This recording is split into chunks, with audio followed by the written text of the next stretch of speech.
안녕하세요. 오늘은 굉장히 간단한 확장 프로그램 하나를 소개시켜 드리려고 합니다. 듀얼리스라는 것인데요. 화면을 분할해서 보여주는 어떤 확장 프로그램이에요. 크롬에서만 당연히 사용할 수 있고요. 먼저 크롬 웹스토어를 들어가셔서 뭐라고 검색을 하냐면 스토어 검색에서 듀얼리스라고 검색을 합니다. 그러면 가장 위에 이 검은색 듀얼리스라는 이 확장 프로그램 제공이 되고요. 전 이미 설치했기 때문에 삭제라고 뜨지만 처음 설치하신 분들은 크롬에서 추가라고 나올 겁니다. 그러면 이제 위에 어떤 것이 나오냐면 이런 모양의 확장 프로그램이 나오는 거죠. 다시 얘기해서 이렇게 화면이 분할되어 있는 크롬 창이 이렇게 뭐 한 5대4 정도 사이즈로 분할되어 있는 어떤 아이콘이죠. 자, 그러면 제가 이렇게 설치를 하고 나서요, 이걸 눌러보면요, 여기에 3대7로 나눠라 라고 이렇게 되어 있고 4대6으로 해라, 그리고 만약에 3대7로 나눴을 때 이 지금 보고 있는 창을 3의 비율로 만들어라, 아니면 7의 비율로 해라, 이런 걸 설정할 수 있는 거예요. 제가 3의 비율로 한번 클릭해 볼게요. 자, 이렇게 하면 제가 지금 보고 있던 원래 창은 비율이 3 정도를 차지하고 같이 있던 그 다른 새 창이 7의 사이즈로 비율로 뜨게 되죠. 이 7을 X를 누르면 다시 원상태로 돌아오게 됩니다. 지금 이 인터넷장은 새로운 탭이 없잖아요. 그래서 다시 한번 눌러볼게요.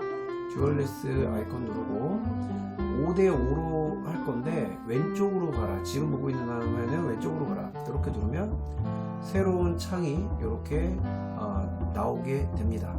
자, 보시겠죠? 이렇게 볼 수 있습니다.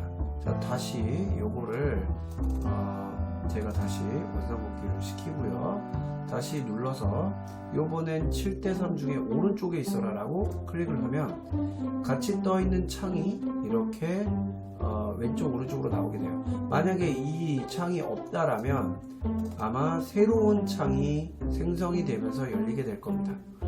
자, 제가 지금 이 듀얼리스를 보여주는 이유는 이렇게 선생님이 어떤 작업을 할 때, 예를 들어서 잼보드를 한다고 가정을 했을 때요, 또는 어떤 수업을 할 때 선생님이 작업해야 될 창이 있고 아이들이 작업해야 될 창이 있을 수 있습니다. 또 학생들한테는 영상을 보여주면서도 다른 어떤 수업 자료를 보여줄 수도 있고, 예를 들어서 이렇게 구성을 했을 때 5대5로 구성을 했을 때 왼쪽엔 영상을 제공하면서 오른쪽엔 뭐 수학의 그 교과서 PDF를 보여주는 이런 식으로 될 수도 있죠.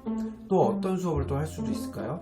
왼쪽에서는 수업을 만들어서 잼보드를 통해서 이렇게 수학 수식을 뭐 이런 식으로 쓰고 있습니다. 이렇게 쓰고요.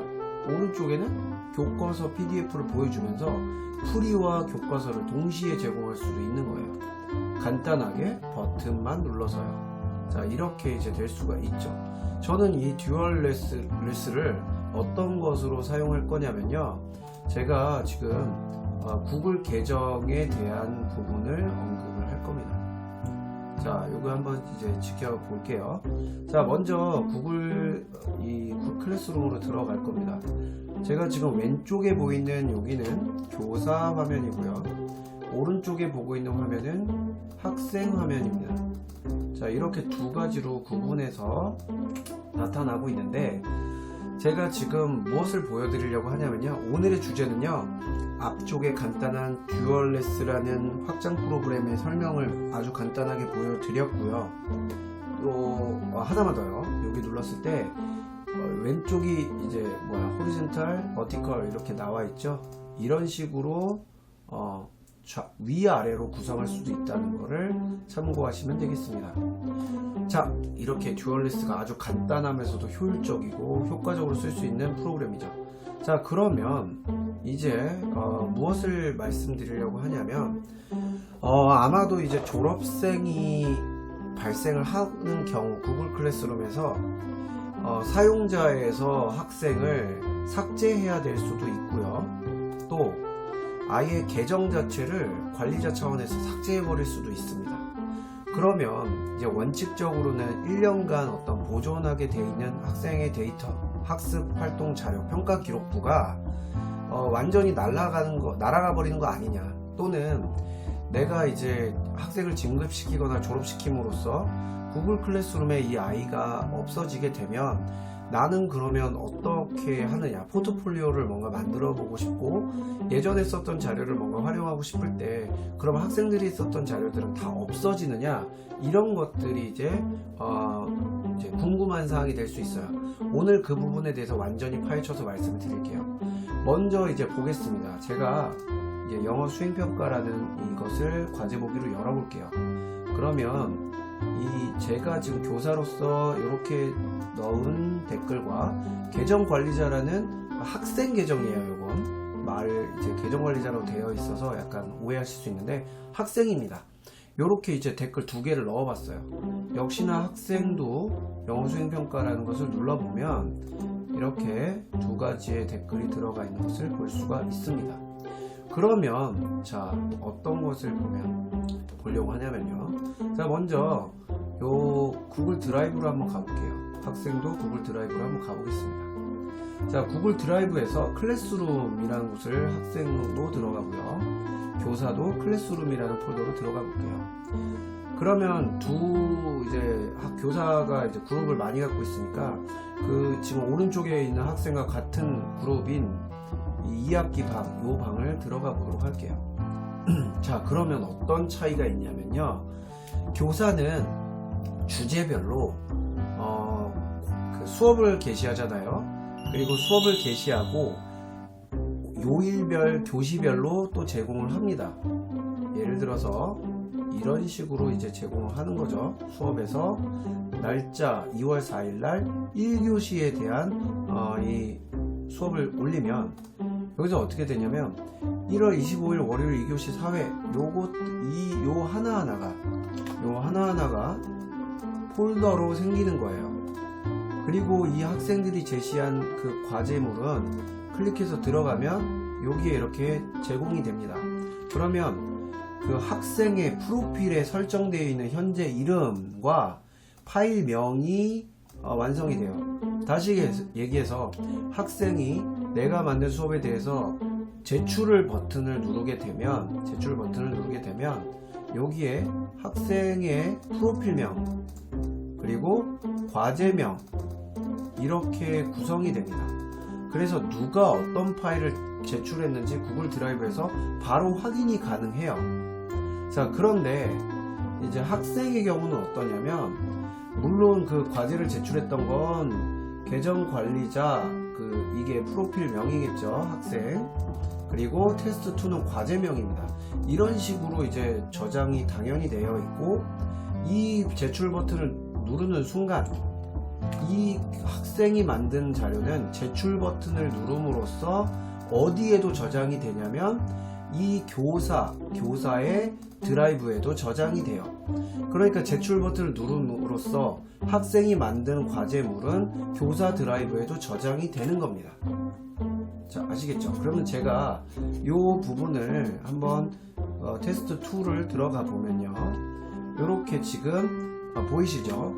계정관리자 테스트2, 계정관리자 테스트2 두 가지 파일이 이게 보이는 거를 볼 수 있습니다. 그러면 테스트2를 한번 열어보면요, 어떤 상태냐면, 자, 학생 계정관리자라는 사람이 제출을 한 상태예요. 제출 버튼을 눌러서.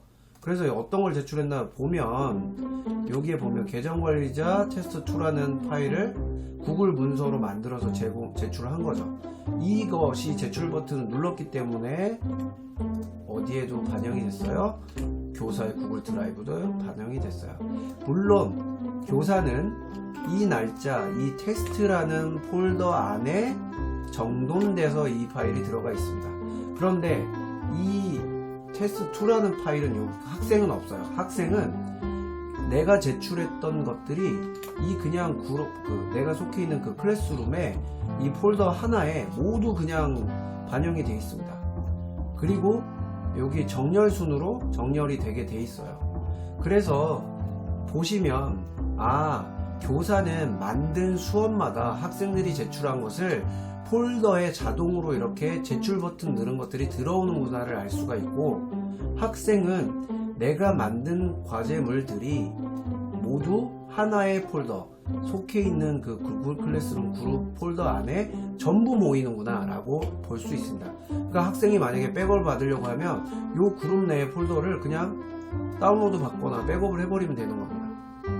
교사는 학생은 이렇게 하나의 그룹 폴더 안에 다 들어가지만 자동으로 만들어진, 내가 테스트2라는 어떤 요 수업을 만들었기 때문에 요 테스트2라는 폴더가 자동으로 만들어지고 그 안에 이 파일이 생성이 되는 거예요. 자, 그러면 여기 보세요. 계정관리자라는 학생이 제목 없는 프레젠테이션을 제출했고, 계정관리자라는 학생이 테스트2라는 걸 제공을 했어요. 이것들이 모두 들어가 있는 거예요. 여기도 보시면 학생이 이렇게 제공했다는 걸 알 수가 있습니다. 자, 그런데 여기 보시면 요거는 관리자, 그러니까 계정관리자라는 학생 프로필명이 앞에 안 붙었어요. 얘와 얘의 차이가 뭘까요? 두 개의 차이는 뭐냐면요, 과제를 제출할 때 어떤 식으로 제출할 수 있냐면, 자, 과제 보기 한번 들어가 볼게요. 자, 과제를 제출할 때 일단 추가 또는 생성을 누를 수 있습니다. 그때 내가 만약에 파일을 그냥 업로드해요, PC에 있는 파일을.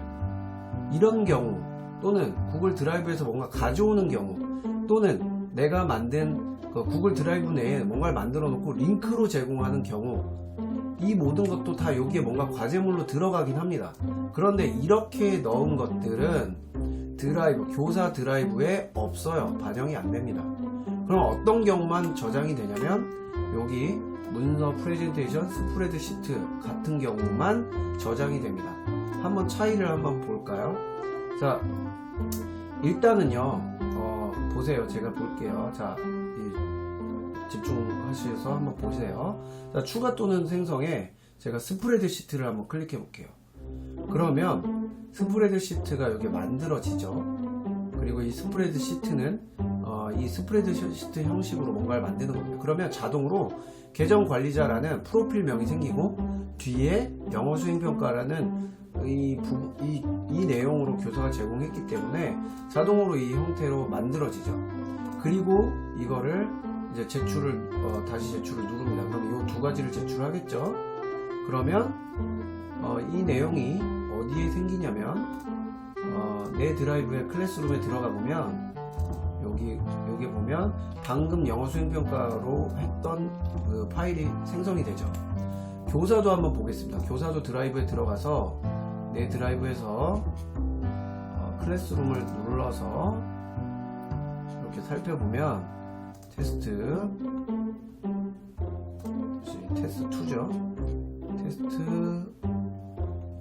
다시 그룹으로 먼저 들어갑니다. 여기 그래서 2학기 방에 들어가서 아까 뭐요?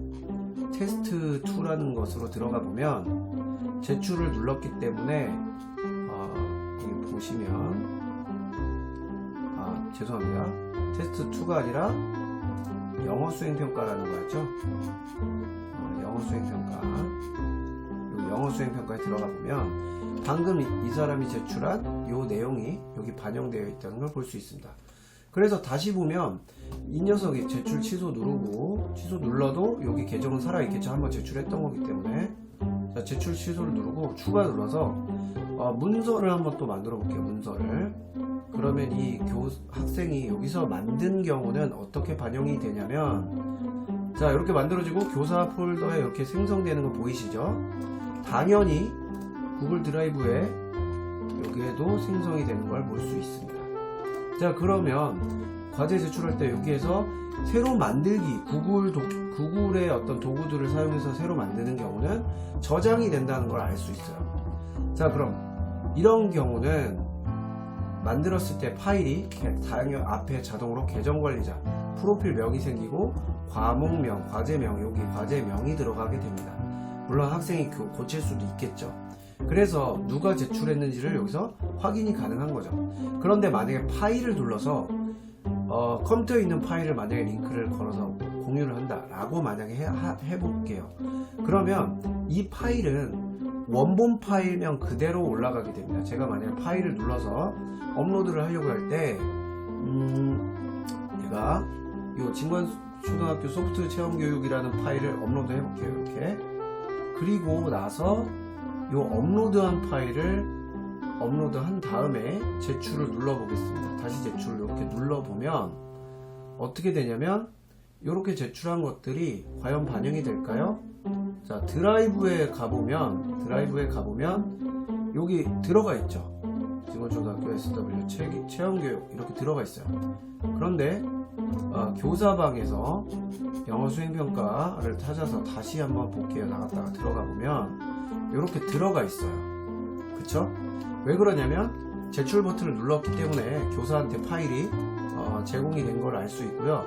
요것들은 업로드 파일을 여기서 자동으로 다시 요거를 제출을 하면서 추가 또는 생성을 눌러서 여기서 만든 것이 아니라 컴퓨터에 있던 파일을 갖고 와서 올린 거기 때문에 컴퓨터에 있던 그 파일명 원본 그대로가 반영이 되는 거예요. 그래서 만약에 선생님들께서 아이들한테 파일을 업로드하는 형식의 어떤 과제를 요구한다면 이 앞에 누가 만든 건지 그것들을 약속할 필요가 있겠죠. 파일명에 학생의 이름이 들어갈 수 있도록 안내를 해야 되는 겁니다. 그래야 나중에 이 학생이 누가 이걸 제출했는지를 우리가 알 수가 있습니다. 자, 그리고 여기서 살펴보면요, 이 학생이 제출한 것을 이렇게 보면 세부 내용을 보면 여기에 소유자가 누구예요? 계정관리자죠. 계정관리자. 이것도 이렇게 보면 계정관리자예요. 그러니까 학생이 소유자인 거예요. 요게. 그죠? 자, 그러면 선생님들 만약에 이 학생을 만약에 내가 졸업을 하거나 진급을 해서 이 학생을 어떻게 합니까? 수업 사용자에서 만약에 제외를 해요. 얘를 삭제를 한번 해보겠습니다. 이렇게 삭제를 만약에 이렇게 하면 어떻게 될까요? 당연히 이 학생은 어떻게 돼요? 이 구글 클래스룸에 새로 고침을 해보면 이 등록되지 않다고 나와요. 왜냐면 아웃 시켰기 때문에. 그리고 나서 수업을 한번 다시 가보면요, 아까 이제 보면 영어 수행평가 이런 거에 과제 보기에서 수업 댓글 같은 거 이제 한번 보도록 하겠습니다. 수업에 이렇게 보면 방금 이제 여기 수업 댓글에 과연 삭제가 될까 라고 이렇게 집어 넣은 거에서 제가 새로 고침을 한번 해볼게요. 새로 고침을 한 다음에 수업에 한번 들어가 보면 어떻게 되냐면, 자, 댓글 같은 경우가 여기에 여기 보면 이렇게 지금 남아있죠. 그러면 사용자를 만약에 삭제했을 때, 지금 사용자가 여기 없는데 그렇다면 왜 여기 나와 있을까요? 자, 여기 보세요. 수업 댓글에 보면 교사 내용이고요, 영어 수행평가 보면 그 계정관리자라는 사람이 여기 들어와 있죠. 자, 원래는요, 사용자를 만약에 삭제해버리면 이 사용자가 작성했던 글들이 모두 사라집니다. 그러면 이거는 왜 지금 이 계정관리자가 작성한 게 살아있을까요? 이 이유는요, 재밌게도 다시 한번 초대를 하게 되잖아요.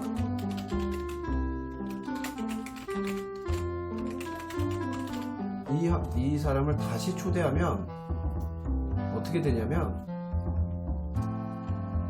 자, 다시 새로 고침해서 이 클래스룸으로 다시 초대가 되면, 참여하기 눌러서 다시 참여를 하게 되면 작성했던 댓글이 다시 살아나요. 자, 이거 다시 한번 테스트 해볼게요. 한번 보세요. 만약에 제가 테스트 2에다가 학생 계정으로 비공개 댓글과 수업 댓글을 입력을 해볼게요. 이렇게. 자, 입력이 들어갔죠? 한 번 더 작성을 해보겠습니다.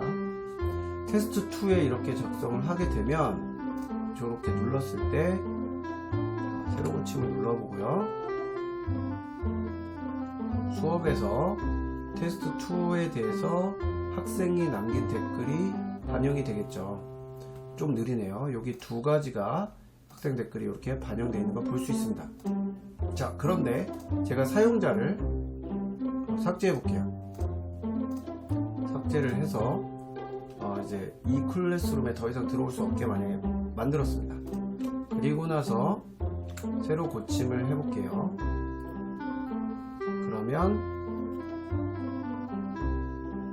자, 테스트 2에 방금 이제 또 수업이 없다고 나오고, 테스트 2에 이렇게 보면 댓글이 없다라고 여기 나오네요. 자, 이게 지금 어떤 거냐면 다시 초대를 했었잖아요. 그 다시 초대한 사람은 이렇게 댓글이 남게 됩니다. 그러니까 약간의 이제 뭐라고 하냐면 약간의 이 오류라고 할까, 버그라고 할까요? 그러니까 처음 쫓아냈을 때는 이 댓글들이 다 사라져요. 근데 다시 한번 초대하면 작성했던 댓글이 남아 있어요. 너무 신기하죠. 그래서 그런데 이제 아이들을 일부러 그렇다고 해서 쫓아낸 다음에 다시 할 수는 없으니까요. 그래서 이런 것들을 하게 되면서 알게 된 사실인데, 다시 한번 이제 원칙적으로는 이 사람을 삭제하면 이 사람이 작성했던 댓글들이 다 사라집니다. 그런데 다시 초대하게 되면 다시 그 사라졌던 것이 나타나요. 아마도 어딘가 그 채팅 기록이나 댓글 기록이 남아있지 않나 싶어요. 그리고 이 사람을 다시 초대했다 삭제하더라도 그 사람이 만든 댓글은 없어지지가 않습니다.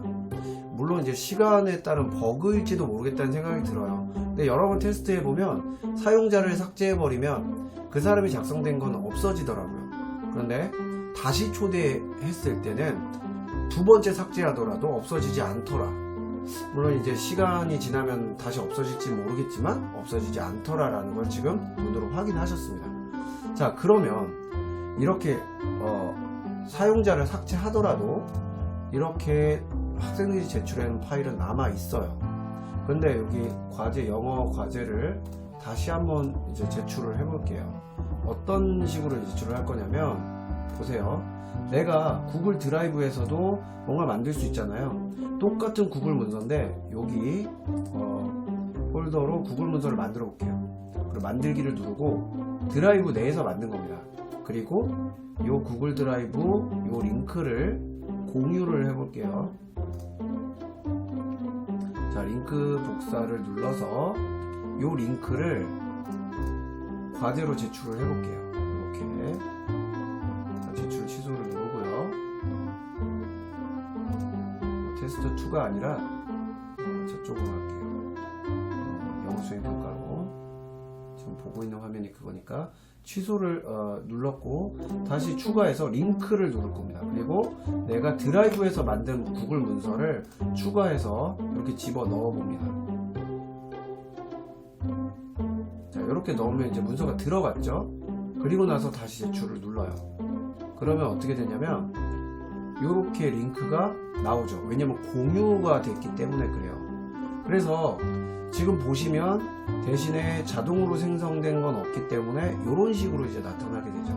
역시나 이것도 여기 보면